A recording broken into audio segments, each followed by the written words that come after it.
Thank you, everybody, for joining me today in what we can call the after party. So first and foremost, a little bit of housekeeping. I got it covered. They give me the keys. We just need to go out, close the door, shut the lights. I negotiated. We don't need to clean. So you can stay till the end without any problem. I'm Davide Pacifico. I'm part of the deployment and escalation team for iOS XR. Today, as you might imagine, we talk about EVPN. We talk about EVPN with a different angle. We go a little bit more in deep on certain aspects, and we don't look that much at the architecture itself. We look much more into the implementation. I like to think to this session not as a movie.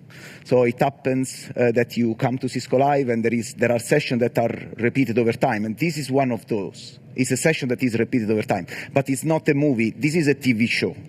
This is a TV show because every year that we come to Cisco Live and we have this session, we try to cover different aspects of EVPN. In the slide, you see the previous episodes of the session itself. And last year, we've been talking about centralized gateway, convergence, mobility.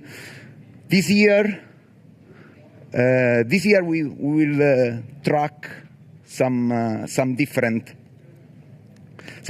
aspects. But first and foremost, I invite you to join the Slido quiz, because there will be some question. I want to keep the session interactive. We are conscious aware that this is really the last session, the last slot in Cisco Live, and I want to keep you as much engaged as possible. If you have any question, don't be afraid. Just come up with a question, and we'll try the best to cover it for the answer. As I said, today, I wanted to cover mainly two aspects, that they are the last two that you see in the slide, the layer 2 route, this demystification, and the FXC, that is a technology that is becoming quite predominant in multiple environments. On the flip side, we cannot forget a little bit of the basic. And this is also some that came from you, in the sense that by looking at the survey, we've been asked not to forget a little bit of the basics, because it helps in the understanding. So, but as we said, let me ask you the question first. You have the Slido quiz on your mobile, and feel free to answer. I'll switch to the presentation. The question will be staying there for a while. So as we said, EVPN recap. This slide, you might have seen it in some other presentation, and this covers which are the benefits. When we talk about EVPN, we are not talking about a single thing. If we think about EVPN, the better way to describe it is to think about a framework that integrates both layer 2 and layer 3. It begins as an initiative to overcome some of the limitations that were coming in the legacy L2 VPN environment, and then it has been expanding so much. Now everything is standard. It is underlay agnostic. You can have different types of underlay, and it fully supports both IPv4 and IPv6 data plane. As we said, we started from to overcome some layer 2 VPN limitation, but then we wanted more. We wanted fast convergence, we wanted redundancy, we wanted mobility management, and we also wanted stability of the control plane. We will come to that later on in the discussion. Building blocks of EVPN. First, we cannot forget the EVPN instance. We can think about the EVPN instance as the virtualized bridge domain that is the counterpart of the VRF from the layer 3 VPN perspective. We shouldn't say it too loud, but it's a good way to position it in our mind. Ethernet segment is the second most important building blocks because this is the key that unlocks the possibility of handling different scenario, different use case, different redundancy topology. Control plane, BGP routes. We have a new SAFI defined, it's the number 70 for the layer 2 VPN AFI definition, and this gives us the possibility to define multiple route types. We will see through the slide what they are used for.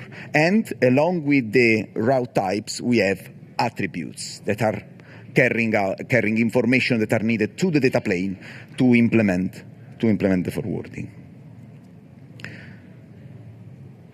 The redundancy use case that we are commonly put in front of, the basic one, the one from which everything started, is the all active per flow. We have a CE that is completely unconscious of the fact that it is connected to two different PEs, and it has the possibility to access the layer 2 or layer 3 services. You know, EVPN, from this perspective, set to retirement all first-hop redundancy protocol. We don't need any more HSRP. We don't need any more any other first-hop redundancy protocol, because with the all-active access and the IRB that we talk about a bit during the presentation, there is no need of a control protocol anymore to handle the first-hop redundancy. And this is a very, very good way to enhance the services that we are deploying in our network. Single active, if we want to have more control on what we are doing, on where our traffic is going. Port active, this came a lot from the customers because they wanted to have a replacement for the so-called multi-chassis lag. Again, EVPN is setting to retire for many other legacy protocol, because when you have EVPN, you don't need anymore to have a multi-chassis lag. You don't need to have a stack-wise any longer. You don't need to have a VPC any longer, because EVPN does the job and does it better.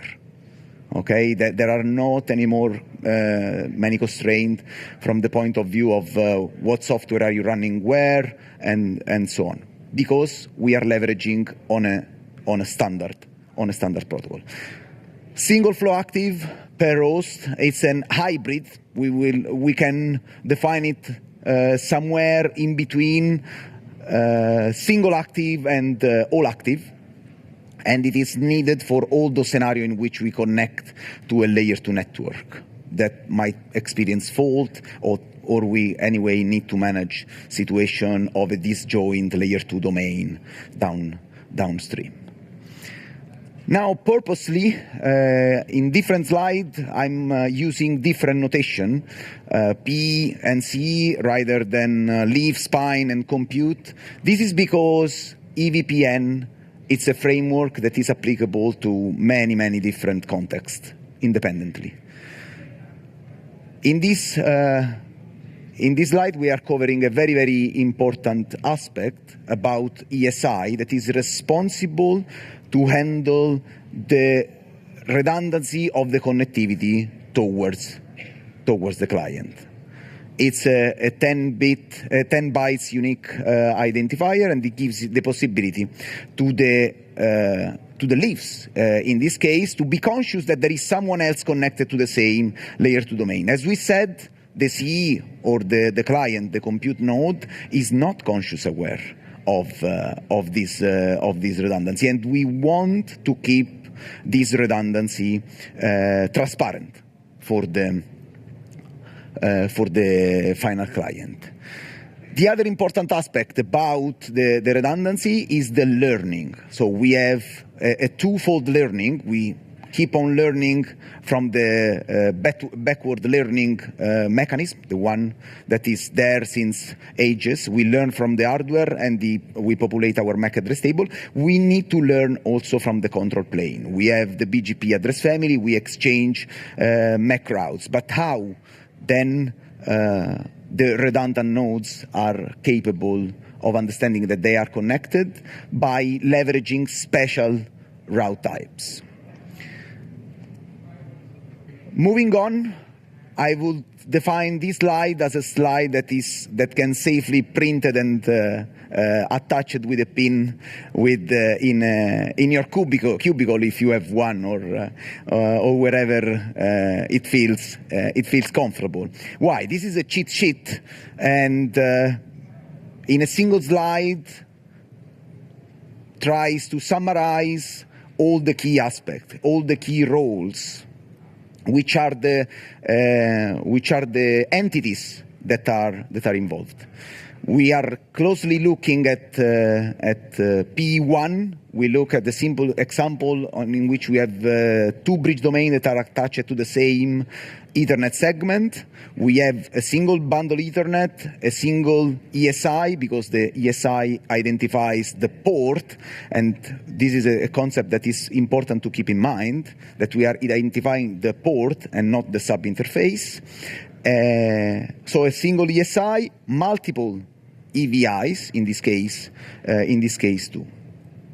It's a pure layer 2 scenario. We will look at the IRB scenario in a while, and we are using many of the route types that EVPN makes available for us. Route type 4 is in conjunction with route type 1, is responsible of defining the redundancy strategy and how the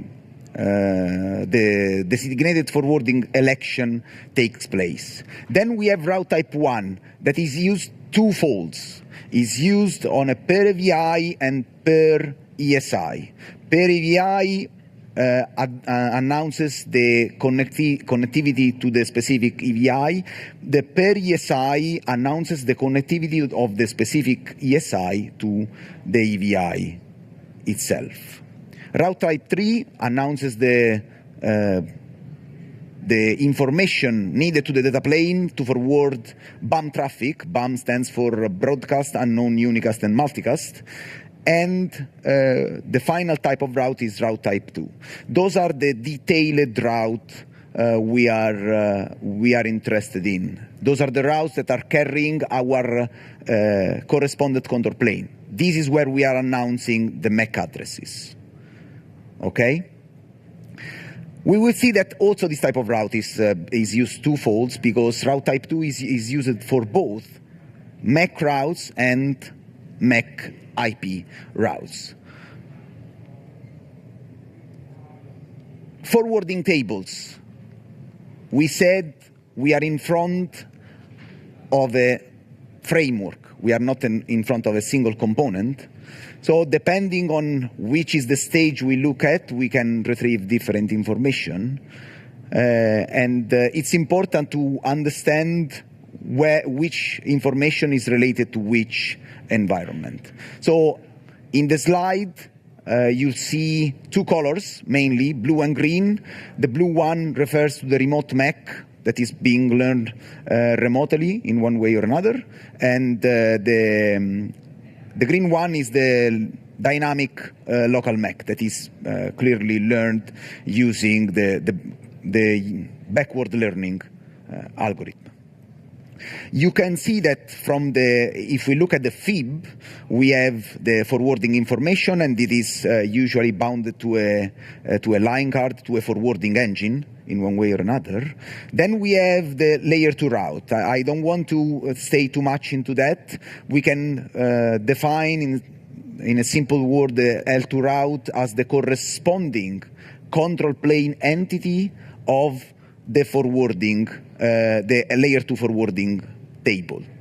And we will see how these represent, let's say, a little bit the sun in the EVPN solar system. Okay. Then we have the EVPN. When we think about EVPN as a CLI command, we are referring to the control plane that interacts with BGP to announce and receive the information. And finally, we have the real control plane, which is BGP, that allows us to exchange the route. So if this was the scenario of layer 2, then we have another important scenario. As we said, IRB. IRB, it's bringing us the possibility not only to implement layer 2 services, but also layer 3 services on top of it. There are two flavors of IRB. There is the centralized and the distributed one. We tend to recommend the distributed one because it gives us the possibility to maintain much more stability in the control plane and not to exchange too many routes across larger topology.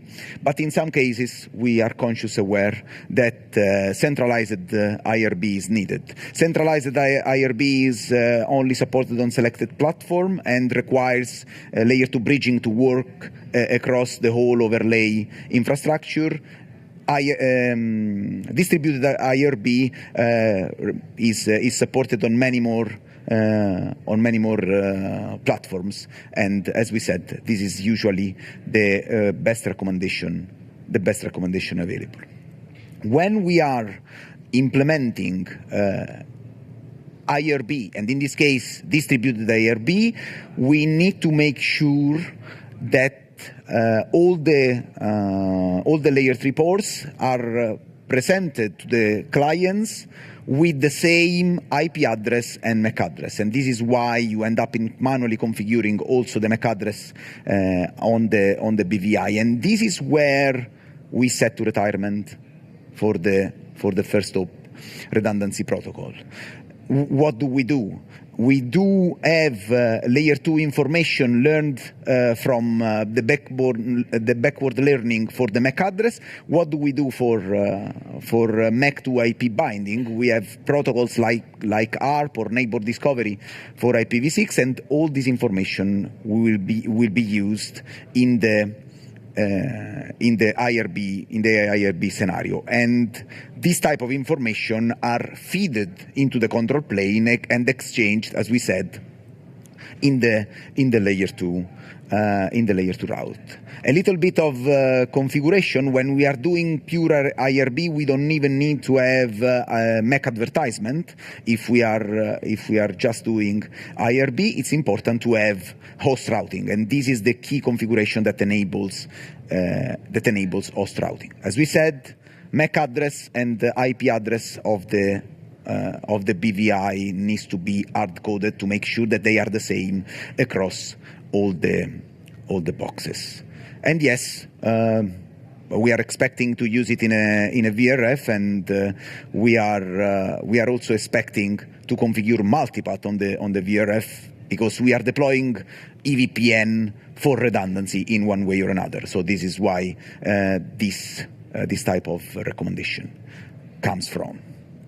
What do we see from the BGP side? From the BGP side, we see a lot of things. So we say that this is a route type 2, is a MAC IP route, is a /32 in this case. We do have labels, and in this case we have two labels. You see, this is the second label, it is a VRF aggregated label, and we have the received label. And along with that, we also have the route target for both the VRF and the EVI related route target. Now, if this is an IP route, and if this is a VRF route, if we might come up to with the question, why do we need two labels? Is not enough to have a single VRF label. So basically, we are hard coding as a second label. The answer is no. The answer is no, because we want redundancy, we want fast convergence, and with EVPN there is the possibility to bundle together host withdrawal. Okay, it's called mass withdrawal. It happens thanks to the route type 1 withdraw mechanism that allows us to delete from the control plane all the MAC address and MAC IP route that are learning related to the specific ESI. So if one interface goes down and I'm learning 3000 MAC on that interface, with a single BGP update, I'm able to flush all 3000 of them. And this is why we want to retain EVPN information even when we are exchanging information about VRF. Still, we can look at the IRB routes from both EVPN. In this case, so with the show EVPN MAC, we see the MAC IP route with the egress label, or from the VRF perspective.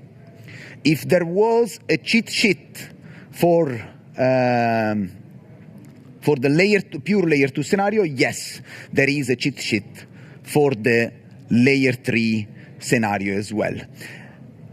It's not massively different from before. We have few pieces that we needed to add, because when we have a bridge domain, we need to have a BVI. If we are doing IRB, we need to have VRFs, and possibly we can implement route type 5. Those route type 5s allow us to transfer information about VRF routes, which is basically, I'm not saying that we are sending to retirement also VPN-v4 address family. No, it's not the case, but there are scenarios in which announcing VPN-v4 routes using the EVPN address family is much more effective, because in the reality, route type 5 is not only announcing VPN-v4 route, it's putting them a little bit on steroids. We are adding a little bit more information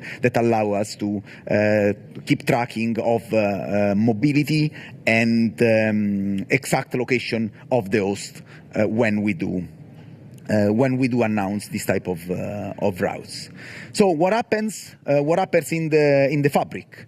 So in the case, in the first case, the one with the red dashed line is an intra-subnet forwarding. So in this case, it would be a pure layer 2 forwarding, while the blue line represents an inter subnet forwarding. We are actually doing a proper IP routing. We stay on the recap scenario, and I want to present you a couple of interesting aspects of fundamental building blocks of EVPN. One of the most important aspects of EVPN are timers. EVPN tend to be very fast in convergence when a failure happens. On the flip side, it tends to be a little bit more conservative when there is a service restoration, okay? And this is the reason why we, for example, have a startup cost-in, which is a mechanism that costs out the router completely when you reload it for a certain amount of time, only because you want to have everything on your control plane to be up and running before starting announcing EVPN information. And then recovery and peering, they are very much tied one another. They are usually invoked when the node is configured for an EVPN, or the interface starts, it's up again after being down. And they are respectively 30 and 3 seconds by default. We will see how those timers can be can be improved with some algorithms. I don't want you to remember the timers by heart. Slides are there anyway for everyone, but also CLI are available for you to know which are your timers. And most importantly, in the second output, you can clearly see that when some timer is invoked, you have the information in the output. So, and whenever a timer is running, those type of timer are all timers, so I'm not doing anything until the timer expires. It's always, I will not say that we need to be worried about that, but we need to be conscious about that. That is for sure. What can go wrong with timers? So let's say, for example, I have a failure scenario on P1, and P2, in theory, should be able to forward the traffic. We said that in a failure scenario, EVPN tend to be fast, while in this case, we ended up in having 33 seconds of downtime. If we have a closer look to what is happening from the forwarding protection, we see that the port gets blocked at a certain point. And in this blocked for 33 seconds, those are exactly the 33 seconds we were referring to. So the reason was that on P2 there was a flap as well. And even if it was a small flap, it triggered both recovery and peering timers. So it boiled down to those 33 seconds of convergence time. We stay on convergence for a few more moments because we said that there is this peering delay, but we've been able to improve.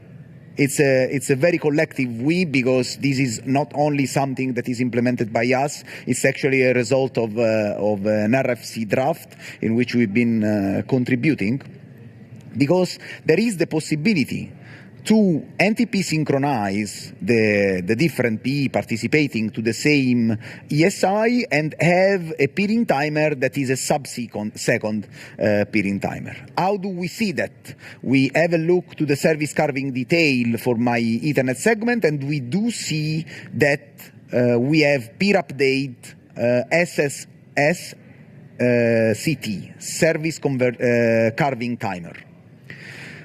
This information is the information that gets exchanged by BGP when exchanging route type 4, and it is using a specific EVPN, a specific EVPN extended community.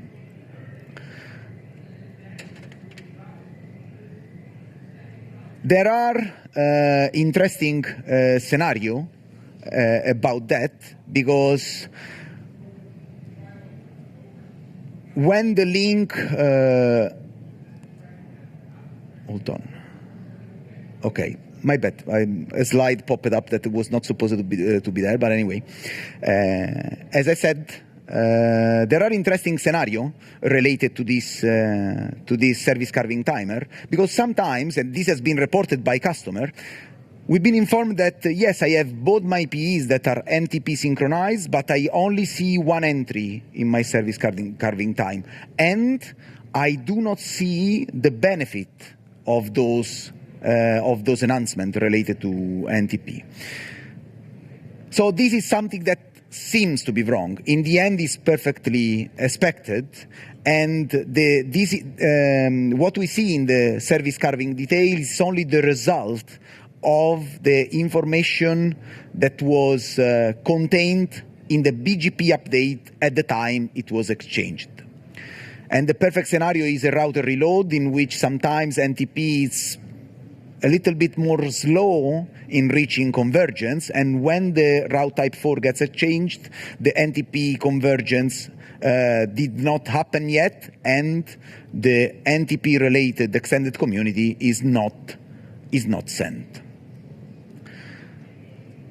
So this covers pretty much the basic, some of the basic scenario. Let's go and do the further step on the L2 route. As we said, we might consider L2 route as the son of the EVPN solar system. As we said, we are not looking that much at the architecture. We want to have a look a little bit deeper to the implementation and to understand what we see and what does it mean. So flags from 0 to hero. The table comes with a number of flags. They are not always straightforward. We felt it was important to socialize them. And in this example, I'm not covering all of them. I tend to cover only the one that are considered predominant. In green, we see the flags that are, I would say, informational. In orange, we see the flags that we need to be concerned about. Those flags are, if they are there, they need to draw our attention in one way or another. So L as local, it's a flag for a route that has been received by the local learning mechanism. R as remote has been received from the BGP control plane.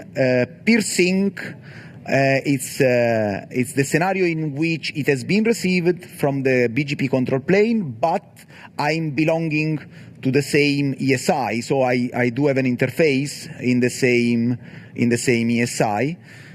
Split, it's a flag that tracks the possibility of another route containing the same type of information in another table. I'm referring, for example, to the MAC route and MAC IP route. I can retain both of them, and when the split flag is there, it means that we are using both, reasonably we are using both MAC and the MAC plus IP route. Received does not mean that the route was received from a peer. It means that it was received from the client. Whether it was the local backward learning or BGP, it was received by the L2 route, ecosystem. And it's usually a flag that you will find in pretty much all the routes. D and Z, duplicate and frozen. We want to be fast when something fails. We are being conservative when we do service restoration, but most important, we want to remain stable. We don't want to propagate data plane instability into the control plane as well. This is done by leveraging those two flags. Duplicate means that the host is found to be duplicate in one way or another.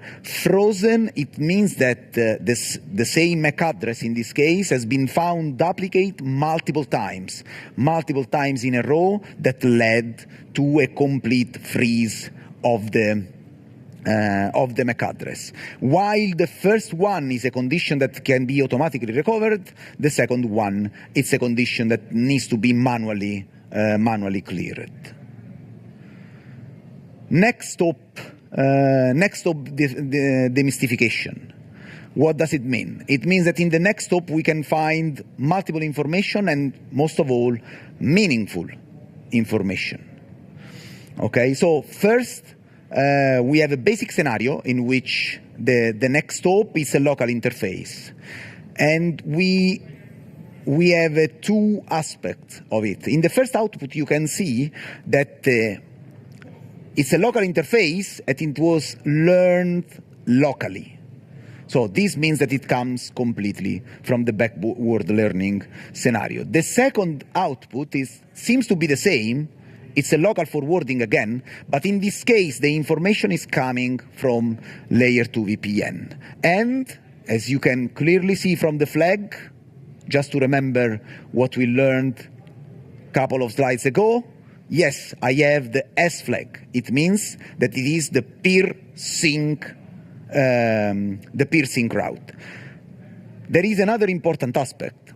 If I have a peer sync route, This will be also my best route. As a backup route, I will be having the remote route of the piercing. But if I have a local one, it's considered the best, most probably because in this case we are using an all active scenario. But in the next stop we can have multiple things. This example here covers the scenario in which we do see an MPLS label as a next stop. This label is not coming from the control plane. It's an internal label defined by EVPN itself, because we need to associate to the MAC address a single entity, and based on this single entity we might need to be able to handle the remote redundancy. And this is exactly the case. If you have a look to the second one, where this is an MPLS label, we have a look to the MPLS label that gets forwarded. It has two ECMP options, and those two will be the actual remote label belonging to the EVPN. And in this case, we have a clear example of remote host dual home in active mode, because the two entries are in ECMP ECMP mode. We cannot forget the past, and this is a typical scenario in which there is a migration going on between a legacy L2 VPN and EVPN. In the reality, L2 route is always there. The main difference is that L2 route gets only populated by backward learning if we are using the old VPLS scenario. And in the next stop, we have those information tracked in the cross-connect ID that can be retrieved from the bridge domain information as well.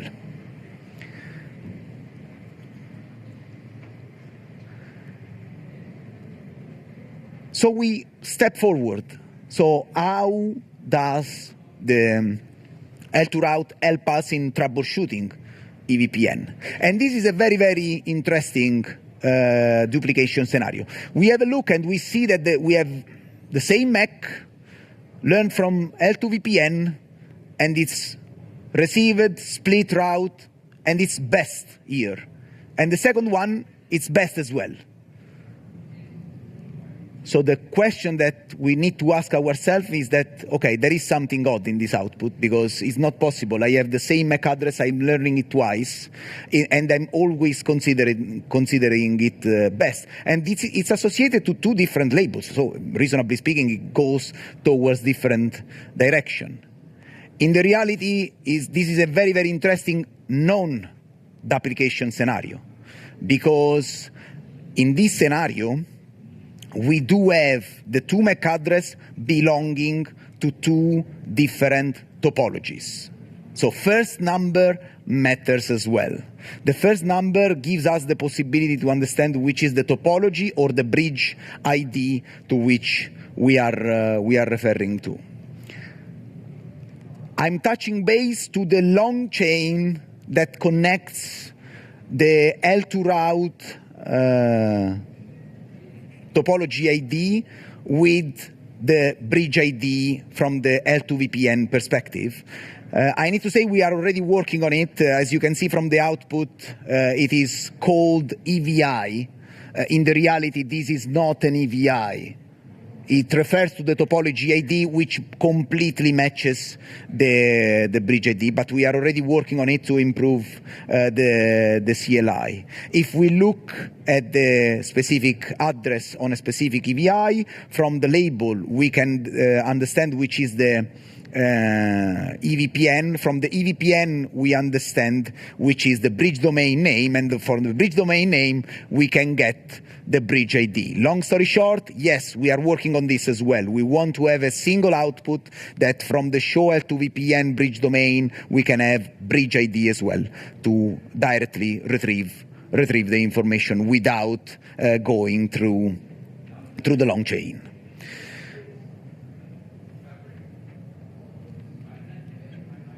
we have covered something about L2 route, and we want to know more on how L2 route might help us in the troubleshooting environment. And this is a very, very interesting scenario, because as you can see, we are checking a specific MAC address. We do have an Xtop that is a label, but if we look inside the label, we only see one entry. Now, the problem is not that we see one entry, because if there is no redundancy on the other side, it is fine to see one entry. On the flip side, we see a single entry with the exclamation mark. And now, if you are familiar with routes in general on iOS XR, whenever you see an exclamation mark, it means backup. Now, the point is, how can I have a backup without having an active route? The answer is that this is unfortunately due to a software defect. It's tracked in the DTTS that you see on the slide. It's basically triggered in a situation in which you are processing multiple BGP updates coming from different sources. In a nutshell, the message will be that if you are planning to use a scenario in which you are not using all active, but you are using a single active or port active scenario in which you need to handle service recovery scenarios, it's important to run a software version that is 24.1.1 or above to avoid this one. We covered it from the point of view of Mac only. We want to cover it also from the Mac IP perspective. Again, flags from 0 to 0. The green one are pretty much the same as the Mac case. Local, remote, piercing. We have one more that was not there, probe. Flag probe is assigned from the node that is responsible of probing the host. It's called probe because it's a common name for IPv4 and IPv6. What does it mean, probe? That this is the node that is responsible for ARP refresh. Because the ARP refresh or the neighbor discovery refresh is the direct link point between what I have locally as a locally generated information to the control plane. As we said, L2 route is the sun in this EVPN solar system. We need to be sure that everything gets into there to be delivered elsewhere. And wherever the information are coming gets ingested into L2 route before getting into the hardware. Before we were having only two scenario in which there were duplication. And now we have four. We have four because if EVPN brings to us a lot of creativity, we can be even more creative. Why? Because there are countless scenarios in which I might be having a duplication that is not a full host duplication. Let's pick up the example in which two hosts are being assigned the same IP address, but they have a different MAC. So that's why I need to decouple. In this case, I need to track a single IP duplication. Or, for example, I'm bringing some cheap devices. I try to connect them to the network, and they present themselves with the same MAC, but they might be configured with a different IP. And this is a MAC-only duplication. The same applies for the frozen state. I need to track separately the frozen state of the MAC and the IP side. Clearly, the MAC side refers to the MAC-only route. The IP side refers to the MAC IP route. So we have a simple local duplication example, and this was exactly what we were discussing about. If you look at it over here, you see that I have two different MAC addresses. The one ends with 8, the other one ends with 9, but the same IP. And I do see that the application, and in this case the freeze state, happen only from the IP side. What happens? Also, the syslog tells us the same. As we said, when a host gets frozen, there needs to be manual intervention to recover from it. We have a log. Experience tells us that the log itself can be missed, and this is the reason why. This is the reason why it is important to be conscious of what we are seeing in the L2 route, from the L2 route perspective. This is another interesting scenario of multi-homing, because in this case, for example, a gratuitous ARP was received from the local interface, but also the same route was received from the peer node. And we have both. So this is not a duplication scenario, because both the updates, one is coming local, the other one is coming from the L2 VPN scenario, are carrying the same information. So we have a duplication when the forwarding information is different. When the forwarding information is not different, then we can say that is not a duplication scenario. Before we move on, I want to try to keep you as awake as possible. So if you have the Slido, on your mobile, this will be the question. So which of the following RT is present only in EVPN IRB? I give you a few seconds.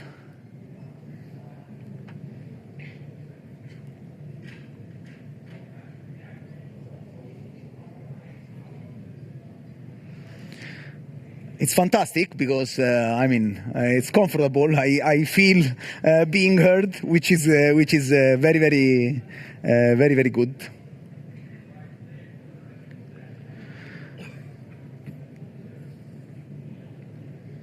And next question will be, which are the expected flag on an L2 route frozen MAC entry? As we said, no architecture, a little bit cherry picking on the experience. Let's have a look. Nearly there. As we said, is a duplicate L2 route MAC entry. It was only a MAC entry. It was not a MAC IP entry. So the duplicate frozen flag is DZ in this case, as you can see from there. Let's get back to the presentation, and we want to move further ahead. Yes. Once the MAC is frozen, is the traffic from this MAC blocked, or it's not simply put in BGP? Nice question. I'm repeating it for everyone. So the question is, when I have a frozen MAC, am I blocking the traffic or not? The answer is no. I'm not blocking the traffic. Frozen means I'm blocking the control plane. Now, does it mean that everything works? No. Because, for example, I have the same host bouncing left and right for 3 minutes, it gets frozen, and in the end, it lands on one side. The problem is that it was frozen. And if my last update was that this host was on side A and now is on side B, nothing would work. So frozen status, regardless of the fact that something might or might not be working, it's always something that requires attention. Please. Coming here, there, because I don't listen the names. How do I clear the frozen route? Absolutely, yeah. We get there. We get there in few slides. Absolutely, absolutely, yes. Because yes, the next topic, it's again we are staying in the ecosystem of L2 route, and we want to look at it from the mobility perspective. Mobility is one of the key aspects that we needed to take care about when it comes to EVPN. Because there are multiple scenarios in which mobility it's a desire. It's a desire in the data center when I want to do vMotion. It's a desire when I want to deploy some redundant services in a geo-redundant manner in which, I don't know, the same firewall is a geo-redundant on two different stretched layer 2 domain. And if I switch over the firewall, the IP of the firewall goes from one side or the other. So yes, MAC mobility, host mobility in general is something that is very, very important when it comes to EVPN. The key for host mobility, the key tool that is used is an EVPN extended community that is called sequence number. And the community being used is the mobility community. Now, when there is a move of the host, the sequence number increases, and the same route is being advertised by the new PE responsible for the host with an increased sequence number. The highest sequence number wins.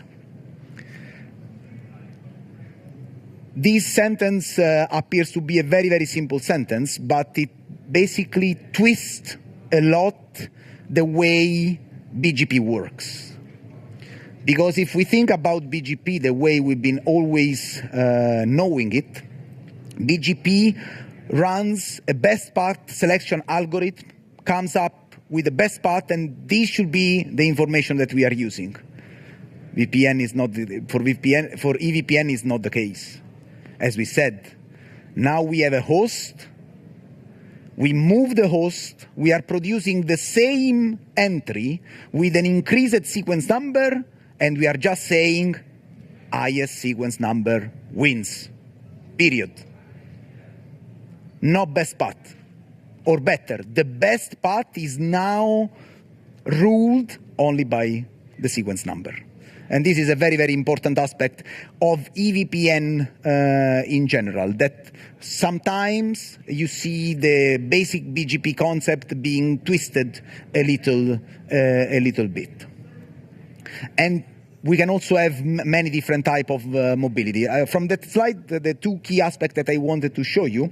The first is as we said, when it moves, the MAC mobility entry gets increased, okay? And it might or might not be that the ESI changes.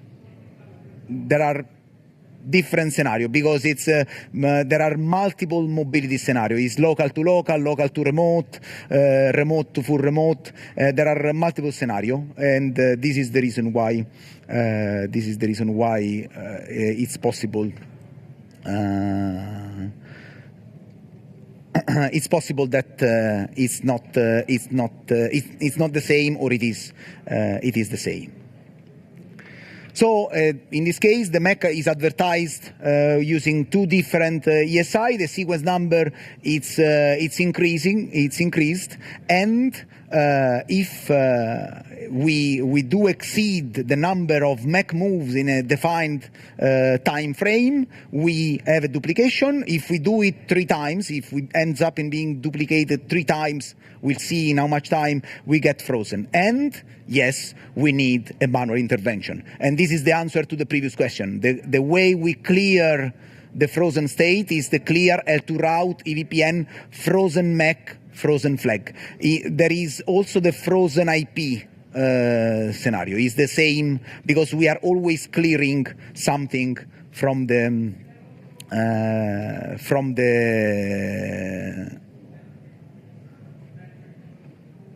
layer 2 route table. Timers about it. So freeze timer, 30 seconds. It means I'm ending up in being moving for 5 times, because this is the move count. If I move for 5 times in 30 seconds,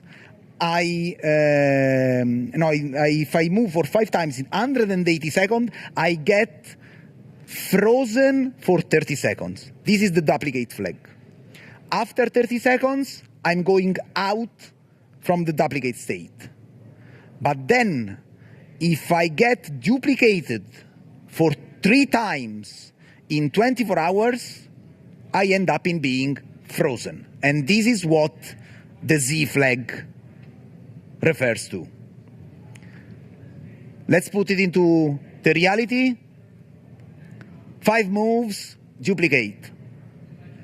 It's recovered after 30 seconds, duplicate after 5 more moves. You see, 68, 73. You do it multiple times, you end up with the DZ, as we said. Again, also in this case, you get the log. Use the clear command to manually clear the frozen state, and the command we saw it before.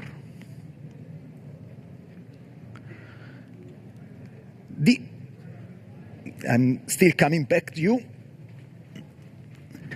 BVI smart IP addresses aren't seen as duplicate. The BVI IP and MAC address aren't them duplicate. I mean, in the reality, yes, but not from the point of view of the layers throughout, because they are decided to be duplicated. In the end, they are considered like a single entity, because you are doing a real distributed Anycast gateway, so they are never considered duplicate. They are purposely duplicated and kept under control. They are not leading to instability. This is the reason why they are not considered duplicate in this scenario.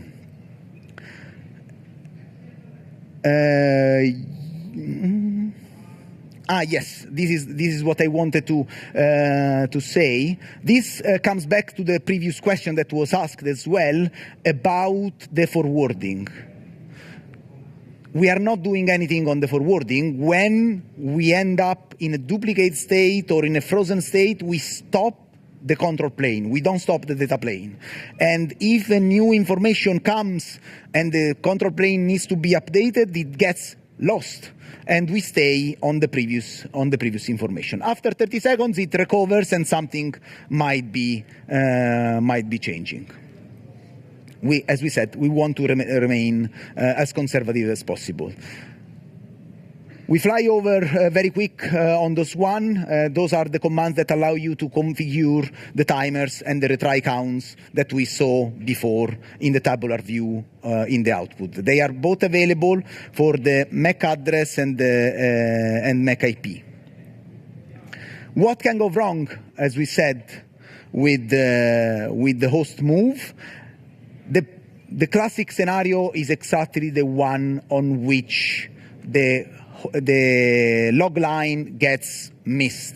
And this is also the reason why we decided to go with a little bit more deep dive on the L2 route, because whether or not we can see or miss a log line, we need to be conscious aware that the information is always available on demand on the device. And how do we recover? By clearing the flag. What happens when we do, instead of doing MAC mobility, we do IP and MAC mobility? What happens from the point of view of the duplication? As we said, it's pretty much the concept is the same. We just need to keep in mind that this might be happening for the MAC, for the IP only, or for both MAC IP. When there is a true, let's say our geo-redundant firewall went into split brain and is retaining both the same MAC and IP, we will see the double flag, and the clearing happens the same way. Now,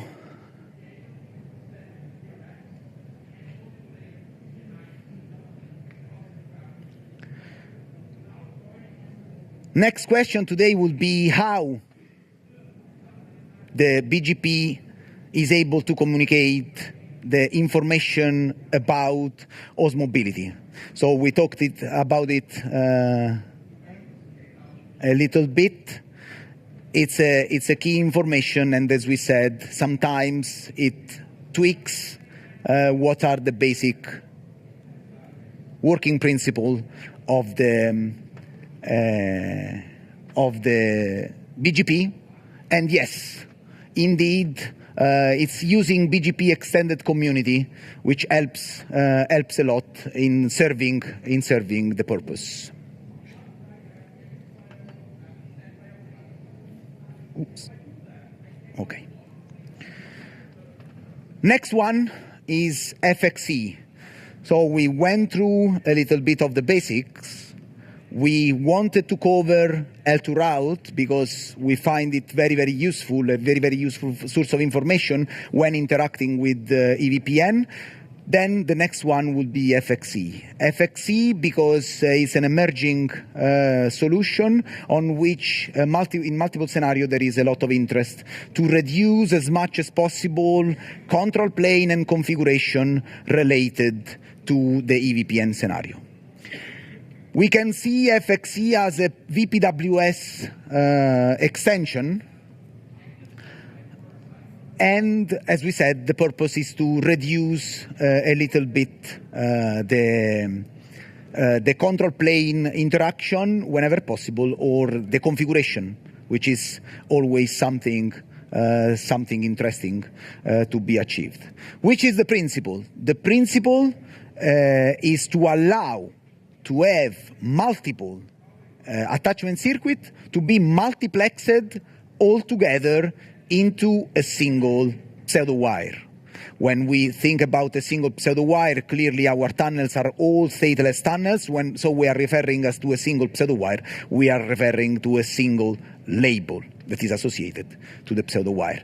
In the scenario that you can see, there are 4 different attachment circuits, or 4 different sub-interfaces that are being multiplexed.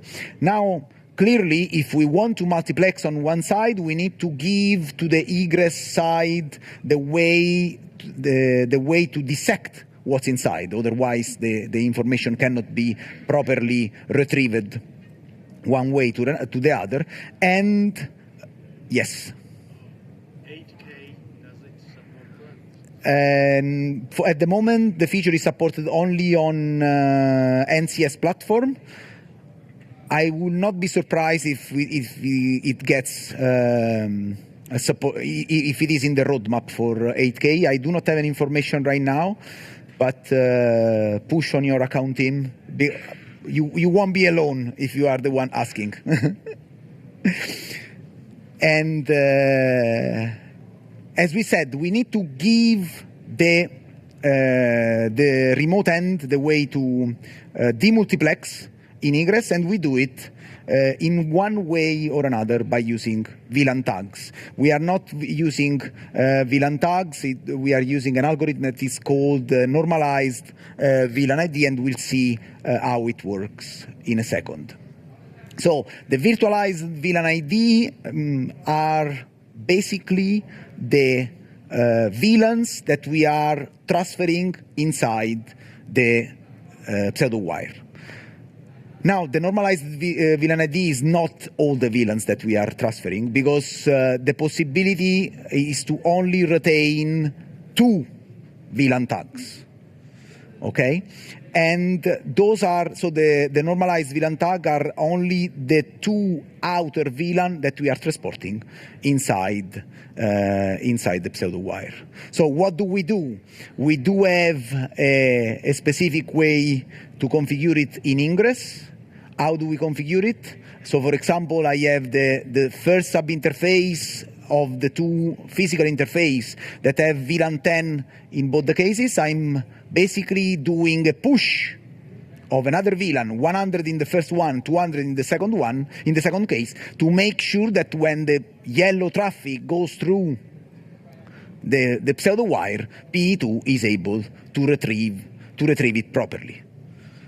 So the information about the attachment circuit needs to be included in the normalized VLAN one way or another. Okay? There are two flavors of FXE. One is the VLAN unaware. The other one is the VLAN aware. In the VLAN aware, we are not signaling anything. We are only signaling a single VPWS and everything that is about the multiplexing, and the multiplexing happens directly in the PE. There is a drawback from that front, because when you are doing VLAN unaware, you do not have any configuration consistency check. So the system itself is not able to understand if you do some mistakes. If you do it VLAN aware, the positive thing is that you are advertising the normalized VLAN ID. We will see in a second how we will be doing it, but there is an increased BGP signaling. So it's a trade-off. It's a trade-off of the desired behavior. VLAN unaware, same scenario, basic configuration, and without looking too much at the top part. As we said, it's we are pushing different VLAN ID coming from the two different attachment circuits to have a unique normalized VLANs. This is how flexible XConnect works.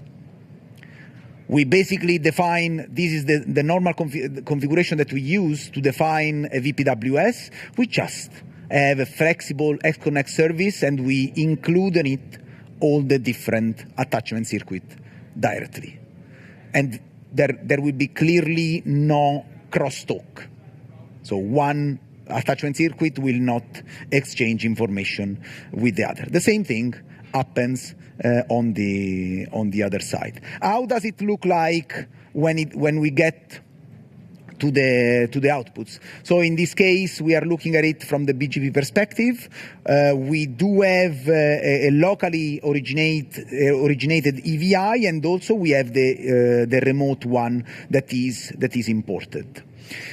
Now, when we need to use something for forwarding, we need always to import. We need to create a copy with the locally defined RD to make them belong to the same service. But the actual update coming from BGP is the one that you see at the bottom, and you see it twice. Now, this does not mean that we have redundancy. It basically means that the same EAD was received by two route reflector, because the next hop is the same in both the cases. How does it look like in detail? There is a local label, a remote label. It's a VPWS, nothing else than that. It's exactly a VPWS. And the number that we've been using as source and target, in this case, we are checking the received route, yes. And in this case, is the target, is the target where it is? Yes, here. Is the target EVI. What happens when there is dual homing? This is what you see in a dual homing case. You basically see the ESI entry for the remote end, which brings to you two possible different next stops. But if we want to have a quicker look to how is deployed my FXE service, there is an additional command that is the show L2VPN flexible connect service that gives me the possibility to list all the attachment circuits that are included in it, and the EVPN VPWS associated to it. What happens if we misconfigure something. So the scenario is the one that you see on the slide. We have two different interfaces with the same sub-interface, and with the usual copy-paste syndrome, we end up in configuring the same onto attachment circuit. We include the two attachment circuit in the flexible connect service. This is the only thing possible with VLAN and aware. Basically, what happens is that flexible connect detect that we have the two attachment circuit which are landing with the same normalized VLAN information, and it tells us, you better look into it because forwarding might be jeopardized. Nothing else than that. It might be that the service works, it might be that the service doesn't work, but it's definitely a scenario that needs our attention. How do we resolve it? No, this is not a dual home scenario. Yes, my bad. You are completely right. The dual home needs to go away both from here and here. The dual home was referred to the previous slide. Absolutely, yes. How do we resolve that? As we said, we need to make sure that the normalized VLAN are different, and by changing the pushed VLANs, we end up with a different normalized VLAN. Second flavor, FXE VLAN aware. We are doing something slightly different. We are doing something slightly different because we want to have more control from the point of view of the control plane, from the point of view of BGP. What do? We do advertise the normalized VLAN ID in the E tag. And we will come to understand what does it mean. But this does not mean that we are associating a single pseudo wire for each attachment circuit. We are still binding each attachment circuit to the same pseudo wire that ends to the same VLAN. So all the different type 1 route will be carrying the same label. The configuration is slightly different. There cannot be anymore a source and target, because source and target are where the information included in the E tag. Now the E tag contains the normalized VLAN, so source and target does not make any sense. The flexible connect is called VLAN unaware in this case, and we only have the EVI to make sure that we are able to define our route type 1 associated to the EVI. Then the sub-interface needs to be defined into it the same way. We shift a little bit from a networking class to a math class or computer science class, because yes, this is the E tag, and if you see this, it says 409.610. Now this is a decimal notation. If you look at it from the point of view of hexadecimal, you see that it's 0.64.008, and if you split them apart, and this is where the two VLAN tags are coming from. We have 6 bytes in the E tag to define the E tag. So with 6 bytes, we can have 2 VLAN tags. This is pretty much the reason why normalized VLANs are two VLAN tags. So we split them apart in the middle, and we reconvert them again, and it is the first tag is 100, the second tag is 10. So yes, a little bit of math to understand what does it mean, but it gives us the perception, a better perception of the control of our service. As we said, 4 route type 1, but all with the same local label. We can see that they are different because you see 409.620, 1819 to 10 to 20, and so on. So and the first one is over here. So they are all different, but the local label is always the same. And this is the confirmation. So no jokes. FXE really multiplex the information inside a single pseudo wire. Configuration on the P1 side of the scenario that you see over there. In this case, on one side, this is dual homing. On one side, you have it single active. On the other side is all active. So depending on the scenario, we have the same bundle ID. It's not mandatory, but it's clearly very well suggested that whenever you have all active, to call the bundle the same way, just to for the purpose of cleanness, nothing else than that. And the second one, it's the load balancing is configured as a single active. So this is just to say that you can still retain a single FXC regardless of the redundancy strategy that you are using, because the redundancy strategy is being associated to the route type 1 that is a per ESI, while the FXC mechanism is associated to the per EVI update. I'm getting near to get the question. Multiple time interface into the flex connect circuits. What is the bandwidth which we can reach from the backplane? Unlimited? I don't want to say unlimited. Let me get back on the stage so that everyone can hear. So the question will be, I'm bringing an example with 4 interfaces here. What if I want to put 1,000 of them there? So the question is, I don't know. Frankly speaking, I don't know. I can come back to you on that over the WebEx Teams. There needs to be a limit, because there's always a limit. No, I need to come back. Oops. Not only the number of interface. Clearly, we have the limited number of interface. The important is the number, the total throughput which we can reach.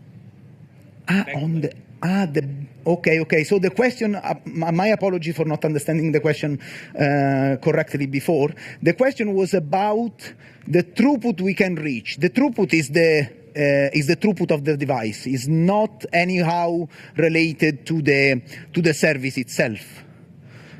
So if I have an uplink that is 100 gig uplink, or if I have 400 or 800 gig uplink, and everything that gets inside the FXC produces 800 gig of uplink and is able to cope with the core-facing interface, then it is fine.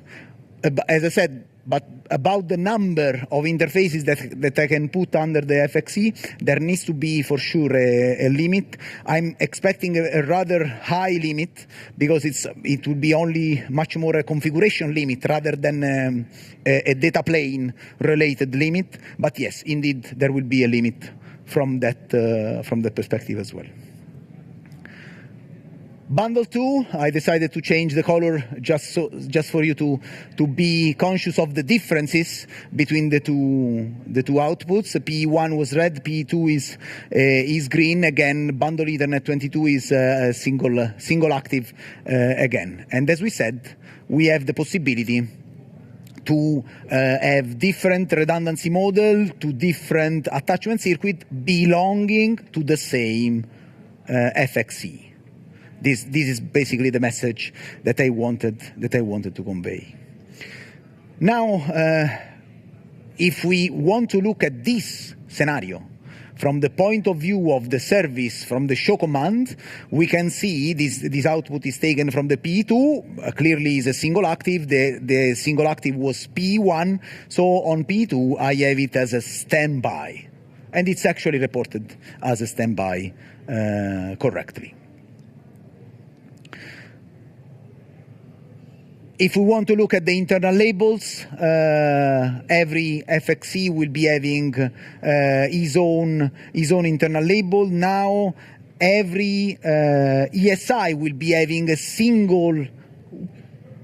It will be having a single internal label. So the internal label might be different, as you see, but the remote label are always the same. You see.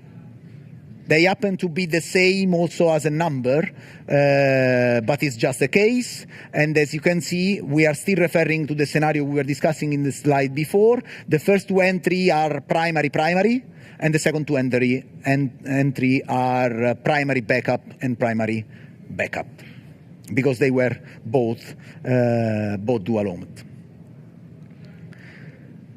There are few interesting things that are important to be for us to be conscious aware when we are playing around with FXC. We are deciding to put a lot of things inside a single pseudo wire. Now we know very well that when we define the ESI, and we said it at the very beginning, the ESI is something that is defined for my physical interface, not for a sub-interface. So the question will be, what happens if I decide to shut down a sub-interface? In this case, I'm trying to shut down the sub-interface associated with the FXC. What happens is that nothing gets notified of this shutdown, and there is no DF election happening again for this entry. So still, we are still taking into consideration the scenario that we were having before. P1, I'm putting it down. P2 does not change anything, stays standby. So I'm breaking the connectivity. In this case, I'm breaking the connectivity. So we need to be conscious aware when we are dealing with the EVPN, and this little piece of advice is much more general than just FXE. We need to be conscious aware that our ESI are generated, the type 1 related to the ESI are generated based on the physical interface, not the sub-interface. There are exceptions in which you have a virtual Ethernet segment, but it's an exception that is only a peculiarity of a subset of platform. But in general, it's important to be taken into account. If the CE is sending BPDUs, those are forwarded over the wire? If the CE sends BPDUs, now the answer is it depends, which is always an easy answer, I understand. But for example, if your CE sends a BPDU, a multiple spanning tree BPDU, we know very well that the spanning tree, a multiple spanning tree BPDU is an untagged BPDU, and if you send something untagged, is not going to get inside your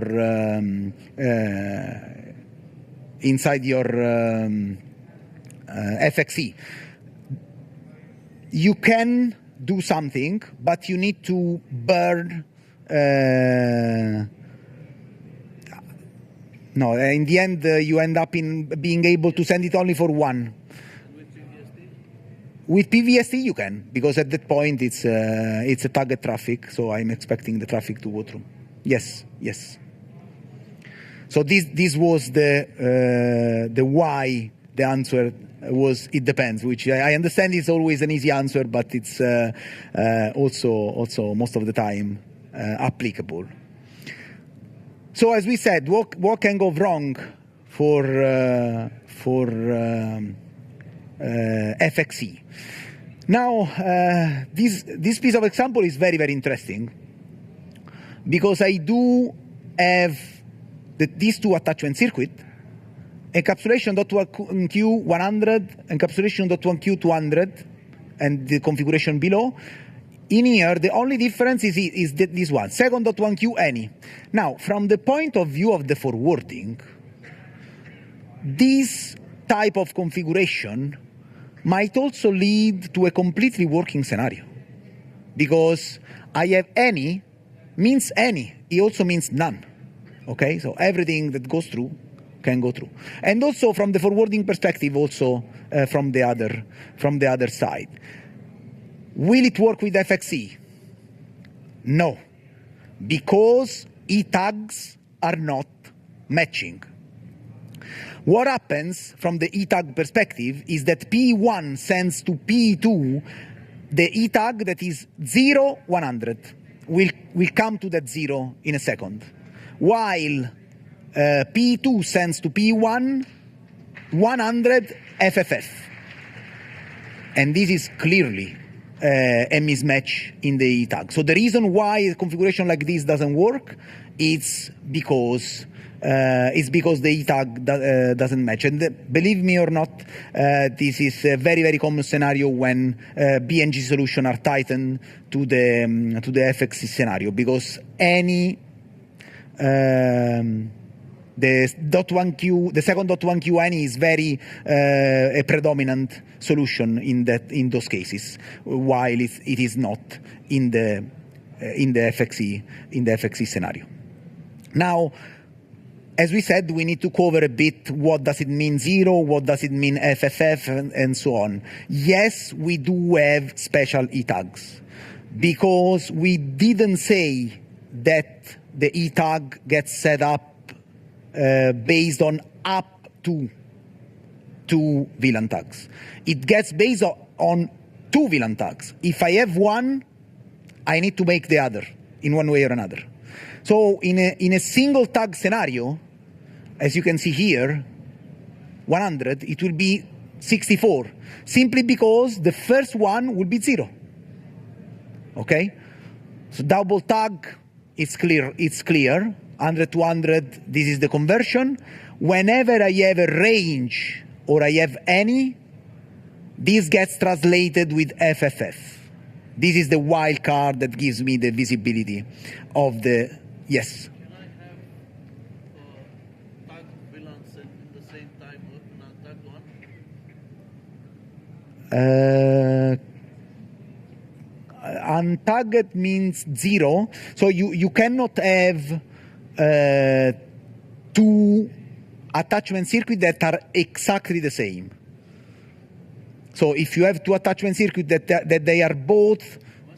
I can have tagged and non-tagged VLANs at the same time? On 2 different attachment circuits, yes. Yes, absolutely, yes. This information is valid on a per attachment circuit. So the one that is untagged or default, it will come out as a 0. And the one that is tagged, if it is a single tag, you have a single tag. If it is a double tag, it's a double tag. If it is a single tag in which you are pushing one, you end up with 2 double tag. If it is whatever. So whatever you are getting in the box and you are pushing 2 VLANs, you get those 2 VLANs as a E tag. This is the other interesting scenario, that you might, some 2 or 3 VLAN tags might be coming, but if you have something else, if you are pushing other VLAN tags, those are the VLAN tags used in the E tags. And this is also giving you the full control. So if you are selling a wholesale service, if you don't know what's coming in from there, you don't want to have a specific configuration that is tightened to the customers. You don't want to depend on your network configuration on what the customer is doing. You can always push 2 VLAN tags, and those one will be your E tag. Covering the last small piece, local switching. With FXC VLAN aware, it's possible to do local switching. When we do local switching, we cannot do remote FXC any longer. It's only meant to be used for redundant local switching, because normal local switching is clearly already supported without the help of any FXC. So long story short, the redundant local bridging it's realized, it's implemented through FXC VLAN aware. We need to cover a limitation of the normal VLAN aware. So when the local IC is up, we will be using it. When the local IC is not up, we will need to get on the pseudo wire that we create between the two. But there is a problem. The problem is the packet that are received on a pseudo wire should not be forwarded on the same attachment circuit. So whatever comes from B11 should not go back to B11. How do we resolve the problem? We assign a second label. So the couple of the label plus normalized VLAN are then uniquely identifying the attachment circuit that I need to use. The configuration is pretty much the same. This gets applied, I would say, under the hood without any of our control. You can see that there are two entries that are referred to the two different set of VLAN, and we do have two pseudo-wire label in this case.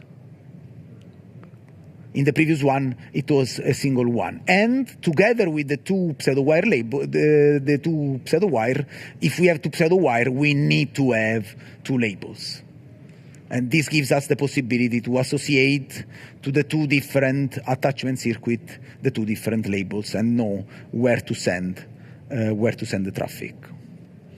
So when everything is up, we can see that everything is green. We are using the local switching to forward the traffic. But anyway, the cross connect is up and running.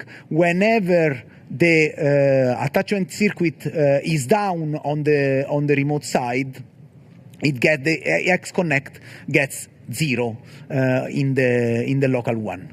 And this is how we are able to understand where to forward the traffic. And this is the same scenario by looking at it from the PE1 side. That is it for today. I want to give you again a little piece of okay, yes, there it is.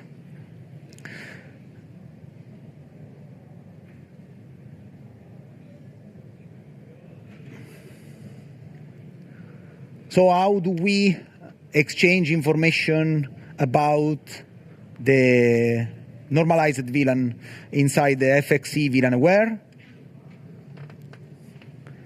I believe that's it. Yes. So Marco got 3 out of 4 right. Time doesn't count that much because they were left there for quite a while. And yes, you don't need to answer the question right now. We would like to hear from you for the next EVPN troubleshooting session. Whatever is the topic you might be interested in, let us know. It's important. It's important for us. As I promised, I got the key, so I can. There is no problem for us, and I thank you for your time. I recommend you to go ahead, fill the survey. I cannot recommend any other session because we are pretty much all going home. I thank you once again, and if you have any question, feel free to ask. I'm here for you. Even I'm saying. Thank you very much.